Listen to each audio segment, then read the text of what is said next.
Sir bhaji గారు,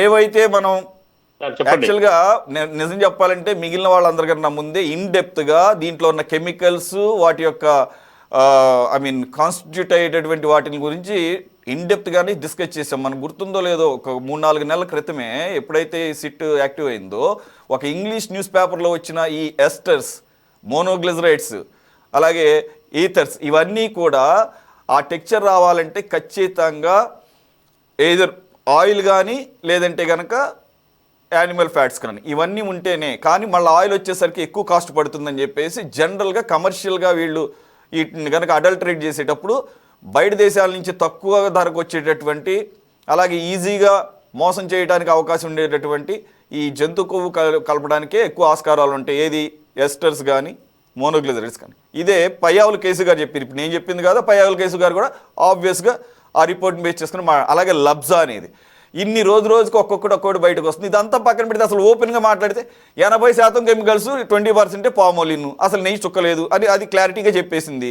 చెప్పిన తర్వాత కూడా ఈ రకంగా రాజకీయపరమైనటువంటి ఆరోపణలు చేసుకోవాల్సిన అవసరం అసలు కూటమికి కూడా లేదేమో. ఆల్రెడీ వాళ్ళకి బోల్డ్ గ్రౌండ్ దొరికింది అక్కడ. జంతుకో అనేది పక్కన పెట్టేసేది, వదిలేసేది కాసేపు. అసలు కెమికల్తో చేసినప్పుడు సరిపోతుంది. రెండోది ఈరోజు శ్రీశైలం సార్, ఇంకెన్ని బయటకు వస్తాయో అర్థం కావడం లేదు. అయితే ఇప్పటివరకు ఏమనుకున్నాము, జగన్మోహన్ రెడ్డి గారికి తెలిసే అవకాశం లేదనుకుంటే ఆయనకి శ్రీశైలం వ్యవహారం అయితే ఆయన దగ్గరకు వచ్చిందని కూడా అంటున్నారు. అప్పుడే కొద్దిగా అలర్ట్ అయ్యి రాష్ట్రంలో ఉన్న ఈ దేవాలయాల్లో ఎక్కడెక్కడ ఏ రకంగా ఉంటుందని చెప్పేసి కనుక ఒక్క నజరేసి ఉంటే కనుక అప్పుడే కట్టడి జరిగేదేమో అని అనిపిస్తోంది ఈ కథనాలు చూసిన తర్వాత. ఏమంటారు సార్? సురేష్ గారు, ముందుగా మీకు ప్యానెల్లో ఉన్న మిత్రులందరికీ కూడా, మన ఛానల్ వీక్షకులకి అందరికీ శుభ సాయంత్రం, నమస్కారం అండి. ఇప్పుడు ఇది ఒక అంతిమ ఘట్టానికి చేరింది. ఏదైతే ఈ కల్తీ నెయ్యి వ్యవహారం అంతిమ ఘట్టానికి చేరింది. అంతిమ ఘట్టం అంటే ఏంటంటే, ఇప్పటిదాకా జరిగిందా లేదా, కల్తీ జరిగిందా లేదా, కల్తీ ఏం జరిగింది, ఎక్కడ జరిగింది, ఎప్పుడు జరిగింది, ఎలా జరిగింది అనే దాని మీద రకరకాలుగా డిబేట్స్, మీమాంసలు మనం మాట్లాడుకున్నాం. ఇప్పుడు క్లియర్ కట్ గా ఏంటంటే, దీనిలో కల్తీ జరిగింది. నెయ్యి కల్తీ జరగడమే కాదు, నెయ్యి కృత్రిమంగా తయారు చేశారు. ఏదైతే పామోలిన్, తర్వాత కర్నల్స్ ఎక్స్ట్రాక్షన్ తోటి కెమికల్స్ ని, LABSA is nothing but linear alkyl benzene sulphonic acid. ఇది ఇందాక మీరు చెప్పిన దానికి కొనసాగింపుగా ఎందుకు కలుపుతారంటే, ఇది ఒక థిన్ థిన్ గా ఉండే ద్రవ పదార్థాన్ని థిక్ గా చూపించటం కోసం ఈ ఈ రసాయనికం ఉపయోగపడుతుందని దీని యొక్క ప్రయోజనాలలో మనకు అర్థమవుతా ఉంది. అయితే ఏంటంటే, ఇది మనం ఏదైతే పామాలిన్ కానివ్వండి, ఇతర ఆయిల్స్ దీంట్లో కలిపినప్పుడు అది పలచగా ఉంటాయి. వాటిని నెయ్యి మాదిరిగా భ్రమింప చేయడం కోసం ఇది ఉపయోగపడుతుంది. అయితే అందువల్ల ఇది కలుపుతారు. అట్లాగే ఏంటంటే, నెయ్యిలాగా కాస్త కూస్త స్మెల్ రావడం కోసం కూడా ఎసెన్స్ కలిపి ఈ మొత్తానికి కృత్రిమమైన నెయ్యి పదార్థాన్ని తయారు చేసి నెయ్యిగా భ్రమింపజేసి భారతదేశంలో ఉన్న అనేక దేవాలయాలకి భోలే బాబా ఒక మాఫియా లాగా, నెయ్యి మాఫియా లాగా తయారయ్యి సప్లై చేసింది అనేది ఇవాళ క్లారిటీగా మనకి అర్థమవుతా ఉంది. కేవలం తిరుమల తిరుపతి దేవస్థానం, అట్లాగే ఇవాళ మాట్లాడుకుంటున్న శ్రీశైలం దేవస్థానమే కాదండి, దేశంలో అనేక ప్రముఖమైన దేవస్థానాలకి భోలే బాబా సప్లై చేస్తున్నాడు. అక్కడ లోకల్లో ఉన్న చిన్న చిన్న డైరీలు, వాళ్ళ కాంట్రాక్టర్స్ వాళ్ళ ద్వారా సప్లై చేస్తున్నాడు. ఇది ఇండియాలోనే అతి పెద్ద నెయ్యి రూపంలో ఉన్న పెద్ద కుంభకోణం, దేవాలయాల కుంభకోణం అనొచ్చు. దేవాలయాలకు కావలసిన ప్రసాదాల్లో వాడే నెయ్యి సరఫరాకి ఒకే ఒక రిసోర్స్ ఏదైతే ఉంది అంటే అది భోలే బాబా. వీళ్ళు ఇది తయారు చేస్తున్నారు, కృత్రిమ నెయ్యి తయారు చేస్తున్నారు, చిన్న చిన్న డైరీస్ వాళ్ళని సప్లై చేస్తున్నారు. ఆ క్రమంలో భాగంగానే రాజేష్ కార్పొరేషన్ శ్రీశైలంలో ఉన్న తిరుపతికి చెందిన రాజేష్ కార్పొరేషన్ శ్రీశైలం దేవాలయానికి కూడా సరఫరా చేసింది. ఇప్పుడు మీరు మాట్లాడిన సబ్జెక్ట్ లోకి వచ్చేసి, ఇది ఆల్రెడీ నెయ్యి క్వాలిటీ బాగా లేదు, రాజేష్ కార్పొరేషన్ సరఫరా చేసింది, అలాగే క్వాంటిటీ కూడా తక్కువగా ఉంది అని కంప్లైంట్లు వచ్చినాయి. ఆ అప్పట్లో ఉన్న ఈఓ, శ్రీశైలం దేవస్థానం ఈఓ చక్రపాణి రెడ్డి దగ్గర ఇది పంచాయతీ జరిగింది. ఈ పంచాయతీ జగన్మోహన్ రెడ్డి గారి దాకా వెళ్ళింది. అక్కడ దాన్ని మళ్ళీ ఆయన ఏదైతే రాజేష్ కార్పొరేషన్ కు సంబంధించిన వ్యక్తి ఎవరైతే ఉన్నారో ఆ క్వాంటిటీస్ తగ్గిన వాటికి మళ్ళీ కాంపన్సేషన్ చేసి ఆ గొడవని అక్కడతో ముగించాడు. ఇది కథ, ఇది జరిగిన కథ, వాస్తవం ఇది. మీరు ఇందాక చెప్పినట్లుగా ఏంటంటే, అప్పుడే గనక దీని లోతుల్లోకి వెళ్ళినట్టయితే ఎయిదర్ ఎయిదర్ శ్రీశైలం ఈవో గారు కానివ్వండి, లేకపోతే ఈ ఇతరత్ర దేవాలయాల మీద కూడా ఏం జరుగుతుందనే కనుక ఒక్కసారి ప్రోబ్ చేసినట్టయితే అప్పట్లోనే ఇవన్నీ బయటకు వచ్చేవి, కొంతవరకు ఆగేది. ఇది ఏదైతే ఈ మీరు మీరు చెప్పిన ఈ లిప్సా అన్నది ఆ కెమికల్ ఉంది, ఎంత హానికరం అంటే సురేష్ గారు, ఇది మనుషుల ప్రాణాంతకం. ఇది లోపల ఉన్న జీర్ణకోశంలో ఉన్న లైనర్ ని చెడగొడుతుంది, అనేక కిడ్నీలు పాడు చేస్తుంది.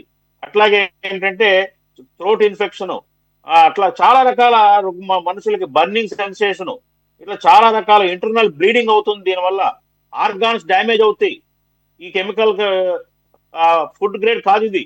ఇది ఫుడ్ గ్రేడ్ గా వాడరు, ఇది క్లీనింగ్ పర్పస్ కోసం ఇండస్ట్రియల్ కెమికల్. ఇది యాక్చువల్లీ పారిశ్రామికల్లో జిడ్డు పట్టుకున్న దాన్ని వదిలించడం కోసం ఉపయోగించే ఇండస్ట్రియల్ కెమికల్ క్లీన్సర్ ఇది. సో ఇది చాలా డేంజర్. డిటర్జెంట్, సోప్స్ పరిశ్రమల్లో వాడే పదార్థం ఇది. దీన్ని ఏంటంటే ఇది చాలా ఆ ఒక్క లక్షణం ఉంది కాబట్టి, తిండిని తిక్కుగా చూపించే లక్షణం, జిగటగా చూపించే లక్షణం ఉంది కాబట్టి దీన్ని నెయ్యి దాంట్లో ఇతర పదార్థాలతో పాటు వాడి దీన్ని నెయ్యిలాగా భ్రమింపజేసింది ఇది. సో ఏంటంటే ఇది 100% ఫ్యాక్ట్, ఇది వాడింది కరెక్ట్. ఎందుకంటే ఒకసారి మనం ఆ పూర్వపరాలు ఎందుకు ఇలా జరిగింది, సిబిఐ ఛార్జ్ షీట్ లో ఉన్న వివరాలతోటి, అట్లాగే దీని ఇవాళ ఉన్న సమాచారం ఏదైతే ఈ కెమికల్ ఉన్న లక్షణాలకు సమాచారం, ఇవన్నీ వీళ్ళు కొనుగోలు చేసిన క్వాంటిటీస్, ఇవన్నీ చూస్తే కనుక మనం ఆ చుక్కలన్నింటినీ కనుక జాయింట్ చేసుకుంటూ వెళ్తే ఖచ్చితంగా మనకు అర్థమవుతుంది ఏంటంటే వీళ్ళు భారతదేశంలో అనేక టెంపుల్స్ కి బోలేబాబా ద్వారా రకరకాల చిన్న చిత్తగా రాజేష్ కార్పొరేషన్ లాంటి, ఏఆర్ డైరీ లాంటిది, వైష్ణవి డైరీ లాంటి డైరీస్ ని దేశంలో కొన్ని వందల డైరీస్ ఉన్నాయండి. వీళ్ళందరి ద్వారా సప్లై చేయడమే కాదు, డొమెస్టిక్ పర్పస్ కూడా ఈ నెయ్యి వెళ్ళింది.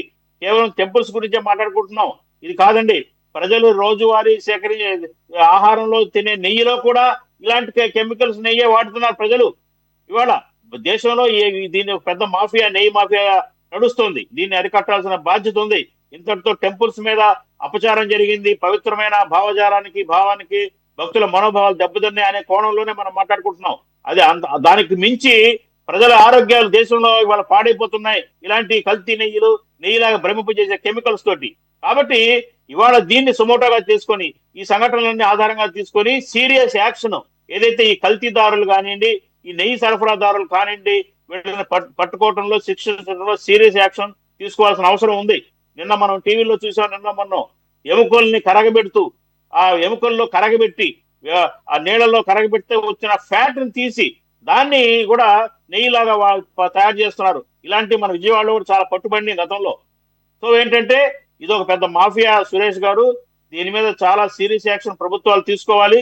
అట్లాగే ఏదైతే ఈ రంగంలో ఉన్న నిపుణులు ఉన్నారో, సైంటిస్టులు ఉన్నారో, వాళ్ళు వీటి మీద నిఘా వేసి ఎక్కడెక్కడ బల్క్ క్వాంటిటీలో సరఫరా అవుతున్నాయో ఆ బల్క్ క్వాంటిటీ సరఫరాని అరికట్టాలి, అడ్డుకోవాల్సిన అవసరం ఉంది.